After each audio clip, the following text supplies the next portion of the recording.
তুইজ্জু মান তাশা ওয়া তুযিল্লু মান তাশা। আমি যাকে ইচ্ছা সম্মান দান করি, যাকে ইচ্ছা আমি বেইজ্জত করি।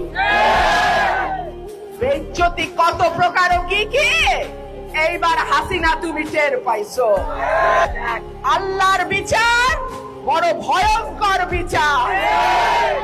আমাদের লাখ লাখ ভাইয়ের উপরে যে নির্যাতন 15 বছরে হয়েছে, আল্লাহ সাক্ষী, আজকে তাকায়া দেখেন কোথায় শেখ পরিবার, কোথায় হাসিনা, কোথায় রেহানা, কোথায় তাপস, কেউ না।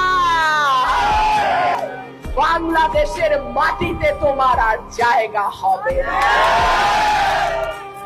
76 বছর বয়সে পলাইছো তো শ্বশুর বাড়ি।